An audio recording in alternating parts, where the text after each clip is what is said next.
बहुत से लोग कहते हैं कि डर जब खत्म हो जाएगा तब जिएंगे, या बहुत लोग ऐसा हैं जो बोलते हैं अगर डर नहीं रहेगा जीवन में तभी जीवन जीवन है, या डर को केंद्र में रखकर जीवन जीवन नहीं कहलाता, वो एक दमन संकुचित अवधारणाओं से ढका हुआ जीवन होता है। ये एक तथ्य है। पर यदि हम उस डर को निकालने जाएं, या डर को हम सोचे ऐसे करेंगे तो ऐसे निकाल लेंगे, क्योंकि उस डर का हमने भी धारणा बना रखा है कि ये डर इस तरह से है, ये डर ऐसा है। हमने एक डर को क्वांटिटी में रख दिया है, हमने उस डर को समझने की कोशिश नहीं किया है। बस हमको लगता है कि वो डर है तो उस डर को हटना चाहिए, पर हमें ये नहीं लगता ये डर हो सकता है बहुत बड़ा मात्रा में हो सकता है ये डर एक बर्फ का छोटा टुकड़ा दिखाई देता होगा, और जो पानी के नीचे जो बर्फ का टुकड़ा हो बहुत बड़ा हो, तो हम ऊपर ऊपर उस बर्फ का टुकड़ा को हटाना चाहे हथौड़ा मार दिया कुछ भी करके, तो हो सकता है कि जहीं हम उस बर्फ का टुकड़ा को हटाएं कहीं वो बड़ा बड़ा टुकड़ा निकल जाए, और हो सकता है वो बहुत बड़ा हिंसा कर बैठे। तो कहीं ना कहीं हमें वो देखना पड़ेगा, समझना पड़ेगा कि डर है क्या, ना कि ये हमें करना है कि डर को हटाना है जीवन से। डर है क्या, डर का संबंध किस किस चीज से है, डर का जो मूल आधार है वो क्या है, केंद्र क्या है उसका। ना कि ये कि डर बहुत बुरा चीज है, डर बहुत हिंसात्मक चीज है, डर जीवन को नष्ट कर देता है, डर किसी चीज को देखने नहीं देता है, डर एक हिंसा है, डर एक घातक है। ये तथ्य, ये सब पूरा का पूरा तथ्य है। परंतु यदि हम बस वही तथ्य पर अपना जीवन जीने लगे, तुरंत सुने या समझे या उसको हम रट लिए अपने मस्तिष्क में, तो हमें उसी को हम जब जीने लगे तो बड़ा घातक हो जाएगा। कि किसी ने बोल दिया डर जीवन में नहीं रहना चाहिए, डर को बिना डर के जीवन जियो, ये तथ्य है कि सच में नहीं रहना चाहिए जीवन में डर। पर उस डर को वो जो जिस आधार पर वो व्यक्ति बोल रहे हैं, वो किस आधार पर बोल रहे हैं पहले हम वो तो जाने। उसको जानने के लिए पहले हमें अपने आपको तो जानना होगा, हमें खुद के डर को भी तो जानना होगा। और हम जब डर को जानने की कोशिश करते हैं, या लगता है डर जानना है, तो हम बस केवल डर को जानना चाहते हैं। अब जब हम कुछ भी होगा मुझे डर जानना है, डर को जानना है, ये भी बड़ा गड़बड़ मामला। जो भी चीज़ है आपके आसपास या आपके पास, या आपने जिसको पकड़ रखा है, चाहे वो धारणा हो या वस्तु हो, किसी भी तरह से अगर आप उस चीज़ को देखने में सक्षम है, हालांकि आप सक्षम है आंतरिक चीज़ को देखने में, अब आप जानना चाह रहे हैं आप आकाश को, मिट्टी को, अगर उसको भी जानना चाह रहे हैं तो वैज्ञानिक तौर पर, विज्ञान के तौर पर आप उसे जानिए। पर लेकिन जो आपके अंदर जितने भी चीज़ घटित हो रहा है, घट रहा है, चाहे वो डर हो, कल्पना हो, या मौज हो, सुख हो, दुख हो, चैन हो, बेचैन हो, जिस आधार पे आपके पास है, ईर्ष्या हो, जलन हो, हिंसा हो, वासना हो, चाहे किसी भी प्रकार का वासना हो, हमें सबको देखना पड़ेगा, सबको समझना पड़ेगा। आपके अंदर जो नाटक है, आपने जो चेहरा बना रखा है, हर समय पर, हर पल में, व्यक्ति के साथ, वक्त के साथ, स्थान के साथ आपका चेहरा परिवर्तन हो जाता है, और उस परिवर्तन को जानना पड़ेगा, उसको भी जानना पड़ेगा।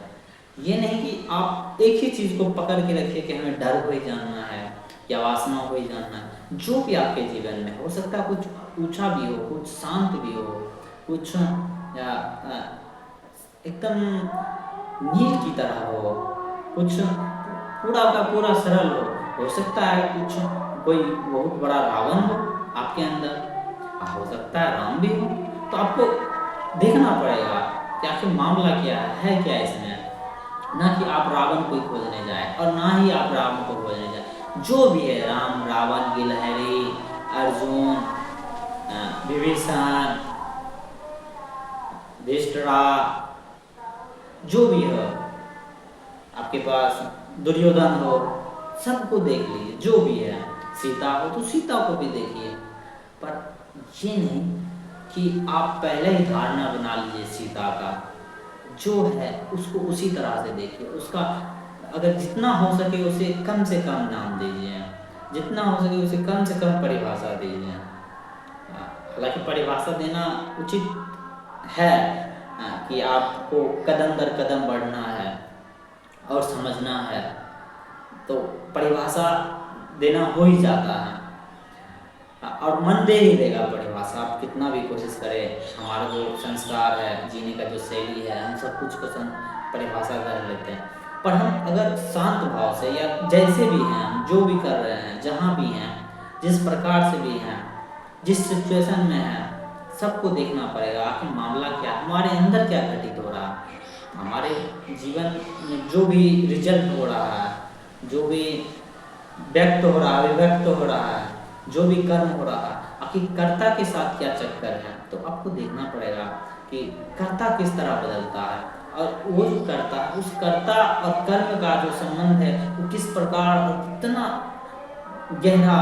पकड़ा हुआ है, धरा हुआ है, तो देखना ही पड़ेगा। कर्म को देखना पड़ेगा, विचार को भी देखना पड़ेगा, वृत्ति को भी देखना पड़ेगा, और उसे भी देखना पड़ेगा जो वृत्ति से भी पड़े है। हालांकि आप बहुत कुछ को नहीं देख सकते हैं, लेकिन आप जितना देख सकते हैं उसे देखिए। ये भी कहना गलत होगा कि कुछ कोई वृत्ति का परे है, और ये भी कहना गलत होगा कोई वृत्ति के परे नहीं है। हमें पहले ही फिक्स नहीं कर लेना है कि ये ऐसा होना ही चाहिए, कर्म होता है, कर्ता होता है, वृत्ति होता है, विचार होता है, बस इतना ही सब कुछ होता है। जो भी है सब वो देखना है, अपनी कल्पनाओं को भी देखना है, और जो वास्तविकता देख सकते हैं उसे भी देखना है। सबसे बड़ी बात तो हमें कल्पना ही देखना, और कल्पना चाहे हम देखें, अब उसको कल्पना को हटा देना है, और हट जाएगा अगर हम सही उद्देश्य से देखें, अगर सही के लिए देखें, तो हमें वो हटाने की आवश्यकता भी नहीं पड़ेगा। हालांकि ये भी मज़ेदार बात है, जब भी किसी चीज़ को देखते हैं, समझने की कोशिश करते हैं, समझते हैं, तो वो हमारा उद्देश्य उस वक्त सही नहीं होता है, क्योंकि हम किसी चीज़ को देखना या जानना तभी को चाहते हैं जब हमारा उद्देश्य सही होता है तभी। ऐसा नहीं है कि हमारा उद्देश्य बहुत गलत रहेगा और हम किसी को जान लेंगे सही से, या खुद को ही, या किसी विचार को ही, या कोई प्रक्रिया को ही, कोई घटना को ही हम नहीं समझ पाएंगे जब तक हमारा उद्देश्य सही नहीं होगा। तो उसको भी मत देखिए, या कोशिश मत कीजिए कि मेरा उद्देश्य सही होना चाहिए, बस देखिए। ज़्यादा परिभाषा के चक्कर में मत रहिए, या ज़्यादा को घूट में लाने की कोशिश ना कीजिए, ये ऐसा ही है, वो ऐसा ही है, ऐसा होता ही है, ऐसा होता ही, वो ऐसा बोले तो वो सही है, ये ऐसा बोले तो ये सही है, किताब में ये लिखा था सही है। हो सकता है बहुत बात सही है, हो सकता है बहुत बात का अर्थ कुछ अलग हो, लेकिन आप अपनी धारणाओं से अलग बना लिए हो या बना रहे हो, उसको भी देखना है। तो प्रक्रिया ये हमेशा चलते रहेगा, और इसका ये भी मत परिभाषा बनाइए कि ये चलते रहेगा, चलते रहेगा। ये भी हम अपने मन में एक बैठा लेते हैं कि हाँ ये प्रक्रिया सतत प्रक्रिया है, आप लोग सतत प्रक्रिया है, ऑब्जर्वेशन। तो वो भी हमारा मन जो चालाक है, या हम ही जो चालाक है, हमारा परिवेश ही जैसा चालाकी भर है, तो हम सब कुछ को परिभाषा बना के उसको एक याद के तौर पे, एक मेमोरी के तौर पर रख लेते हैं, और फिर कहते हैं हाँ हम तो ऐसा ही जी रहे हैं, सतत प्रक्रिया चल रहा है, अवलोकन कर रहे हैं सतत। तो वो सबसे भी बच करिए, किसी को कभी कन्फर्म नहीं हुई है, कोई भी उत्तर आए तो वहाँ कन्फर्म नहीं हुई, चलिए उत्तर सही है, ऐसा आदमी है तो ऐसा ही होता, मेरा वृत्ति ऐसा है, हम ऐसे हैं, हम बहुत बुरे हैं, बहुत अच्छे हैं, हम हिंसक हैं, हम जानवर हैं। कहीं मत रुकिए एक ही जगह, और आगे बढ़िए, और जानते रहिए। यहाँ भी हम मत रुकिए कि हमें और जानना और समझना, जो है उसको उसी तरह देखिए। अपने नाटक को भी देखिए, और उसे भी देखिए जो नाटक नहीं कर रहा है, और उसे भी देखिए जो नाटक ही नाटक किया जा रहा है। आपका काम है बस देखना, ये भी नहीं काम है कि हम देखना ही पड़ेगा, देखना ही चाहिए। तो उसमें आप एक अच्छी तरह से आप फंस सकते हैं, आप फंसते हैं, हम सब फंसते हैं, हम अपने ही नाटक में फंसे हुए हैं, हम अपने ही धूर्त चाल में, अपने ही चुनावों में, अपने ही कर्तव्यों में फंसे हुए हैं, अपने से बनाए हुए हैं, अपने ही जाल में हम घुस के फिर जाल को सीते रहते हैं, अंदर से बाहर से।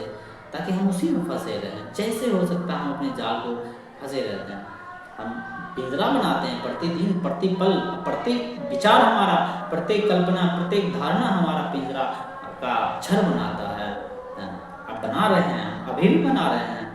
और उसे भी देख रहे जो बना रहा, इस उसे भी देखिए किस लिए बना रहा, कारण भी देखिए और उसका इफेक्ट भी देखिए, जो देख सकते हैं देखिए।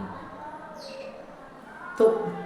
जहाँ भी कुछ चीज़ का भी धारणा बनेगा समझ लीजिए या उसको देखिए सही से कि सच में क्या है पिंजरा, तो आपको पता चल ही जाएगा। आप देख ही लीजिएगा सच में जो भी हम जिसके भी लिए, चाहे कोई पुस्तक के लिए, कोई आदमी के लिए, आकाश के लिए, ताल के लिए, जमीन के लिए, भूमि के लिए, पत्ता के लिए, जल के लिए, प्रकृति के लिए, सुंदर के लिए, कुरूप के लिए, वासना के लिए, जितने भी चीज़ हैं